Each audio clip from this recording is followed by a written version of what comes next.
Hai semuanya, Assalamualaikum warahmatullahi wabarakatuh. Kembali lagi bersama saya Husnul dari Radian Solusi. Hari ini saya akan menyampaikan info update dan lengkap UTBK, SNMPTN, SBMPTN, dan SPMB PKN STAN 2021. Sumbernya live streaming sosialisasi LTMPT 16 Desember 2020 dan Badan Pendidikan dan Pelatihan Keuangan. Yang pertama, saya akan membahas hal-hal yang sering menyebabkan siswa gagal mengikuti seleksi SNMPTN dan SBMPTN. Yang pertama, dalam langkah awal pembuatan akun LTMPT, tidak melakukan proses sampai tuntas. Data tidak sinkron sehingga sebelum mengisi data harus dicek dengan benar dan lengkap.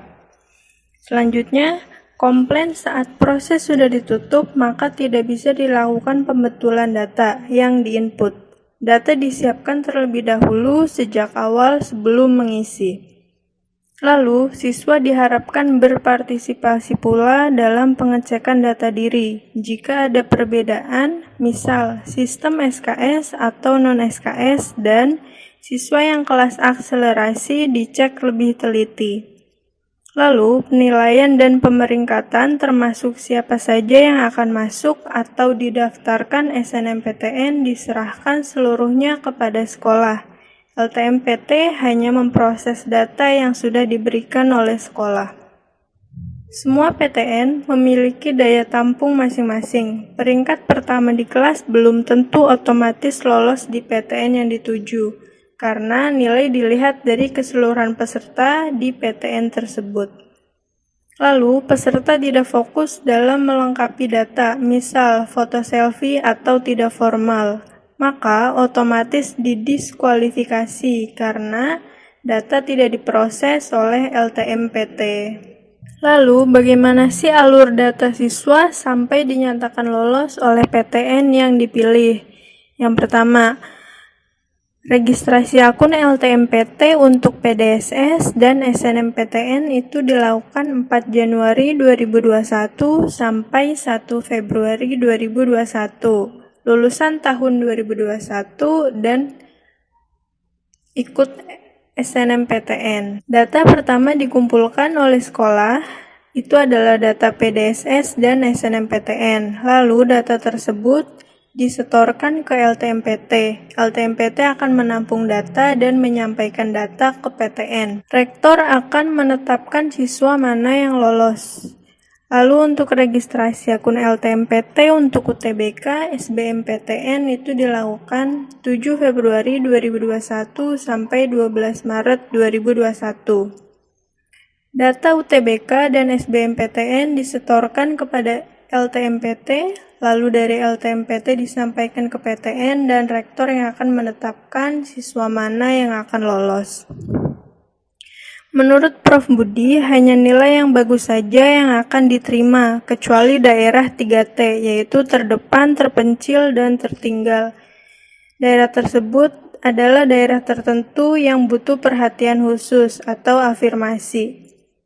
Jalur afirmasi disediakan untuk siswa yang menerima program penanganan keluarga tidak mampu dari pemerintah pusat atau pemerintah daerah, misalnya penerima KIP. Selanjutnya, untuk jalur dan kuota tahun 2021 tidak jauh berbeda dari tahun 2020. Presentasinya masih sama. Untuk SNMPTN minimum 20%, SBMPTN minimum 40%, dan seleksi mandiri maksimum 30%, akan tetapi berbeda dengan PTN Badan Hukum. Untuk SBMPTN minimum 30% dan seleksi mandiri maksimum 50%.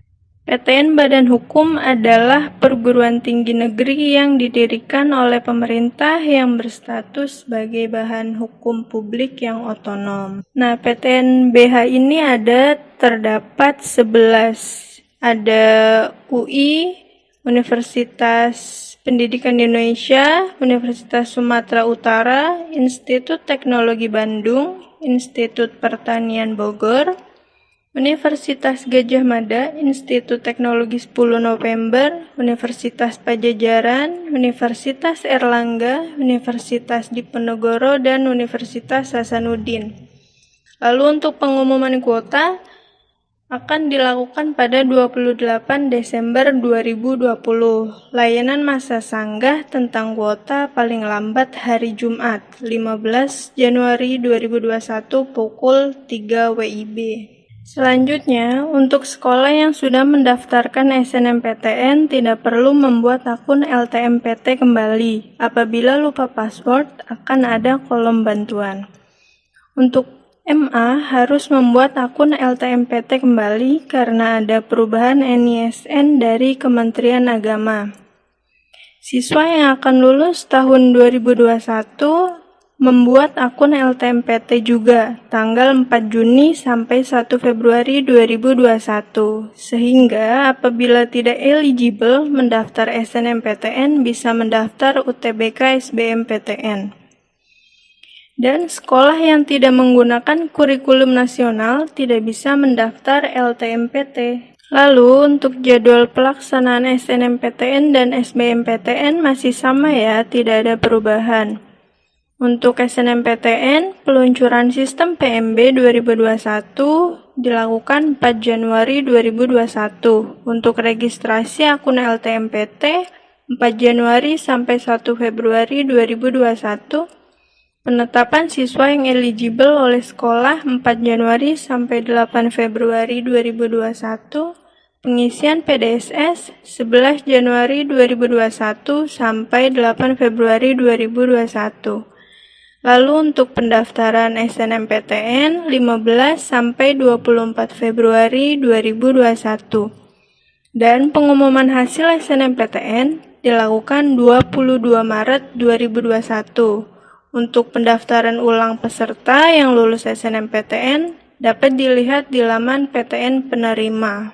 Lalu untuk jadwal UTBK SBMPTN 2021, untuk registrasi akun LTMPT 7 Februari sampai 12 Maret 2021, pendaftaran UTBK dan SBMPTN 15 Maret sampai 1 April 2021, pelaksanaan UTBK untuk 2 gelombang, gelombang pertama 12 sampai 18 April 2021, gelombang 2 26 April sampai 2 Mei 2021. Untuk pengumuman hasil seleksi jalur SBMPTN itu pukul 15 WIB pada tanggal 14 Juni 2021. Nah, berikut ada beberapa rangkuman Q&A hasil sosialisasi dari LTMPT. Yang pertama adalah apa yang dimaksud dengan siswa yang eligible. Siswa yang eligible adalah siswa yang unggul dan hebat.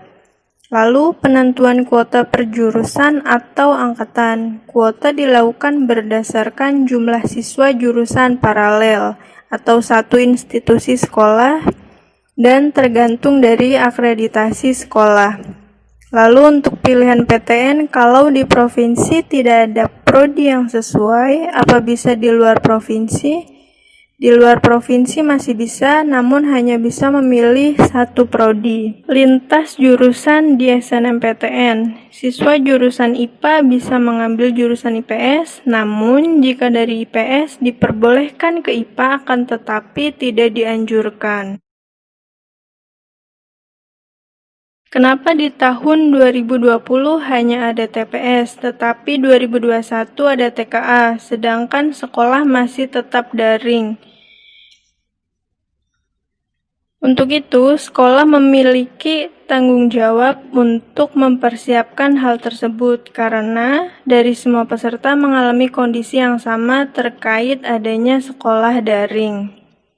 Lalu untuk 2021 pendaftaran UTBK dan SBMPTN apakah bersamaan? Hal ini dikarenakan keterbatasan waktu karena harus melakukan ujian mandiri pula. Selanjutnya, mendaftar SBMPTN harus memiliki nilai UTBK. Apabila nilai UTBK digunakan oleh PTN, PTS, atau sekolah, kedinasan, itu wewenang perguruan tinggi tersebut. Yang sudah ada MOU dengan LTMPT adalah STAN. Untuk mendaftar STAN harus memiliki nilai UTBK. Pertanyaan selanjutnya, jika tahun lalu sudah lolos SBMPTN, apakah tahun 2021 bisa daftar SBMPTN atau sekolah kedinasan lagi? LTMPT menjawab tidak diizinkan mendaftar SBMPTN karena sudah memperoleh kesempatan pada tahun sebelumnya akan tetapi tidak diambil. Lalu, untuk SMK, apakah ada pembobotan jurusan?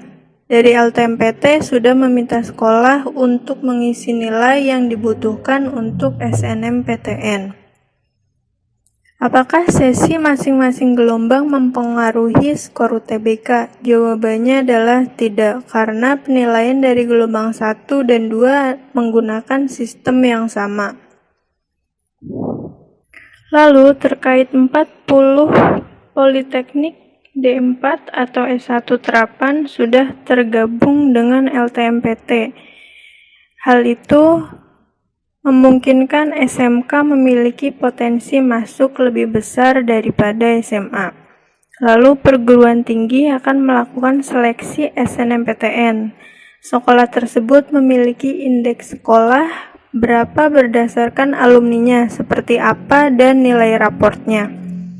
Perguruan tinggi tertentu menerapkan Undang-Undang Nomor 12 Tahun 2012 bahwa PT harus mengakomodir 20% siswa dari daerah tertentu. STAN ujian UTBK Saintek atau SOSUM. Untuk STAN, ujiannya adalah TPS dan TKA SOSUM. STAN berwenang menggunakan nilai apapun. Seberapa besar kuota dari daerah tertentu, setiap PTN memiliki kebijakannya tersendiri. Lalu, terkait siaran pers, rencana pelaksanaan seleksi penerimaan mahasiswa baru atau SPMB Politeknik Keuangan Negara STAN tahun 2021. Untuk menanggapi adanya informasi yang beredar di masyarakat terkait penyelenggaraan seleksi penerimaan mahasiswa baru atau SPMB PKN STAN tahun 2021. Yang pertama, rencana SPMB PKN STAN diselenggarakan tahun 2021, baik program reguler maupun afirmasi. Lalu, penyesuaian program studi D1 dan D3 menjadi program D4. Adanya sistem pendidikan berasrama selama sebagian masa perkuliahan, maka mahasiswa yang akan diterima lebih sedikit dari tahun sebelumnya. Tahapan seleksi awal SPMB PKN STAN 2021 akan menggunakan hasil UTBK. Kelompok ujian yang akan dilakukan adalah kelompok ujian SOSUM atau IPS, serta kelompok ujian campuran atau IPC. Sekian adalah rangkuman dari hasil sosialisasi daring dari LTMPT pada 16 Desember 2020 serta siaran pers dari PKN STAN tahun 2021. Terima kasih yang sudah menonton sampai akhir. Mudah-mudahan kalian sukses menjadi mahasiswa baru tahun 2021 di perguruan tinggi favorit kalian. Jangan lupa juga untuk selalu tonton video-video menarik lainnya dari Radian. Stay tune!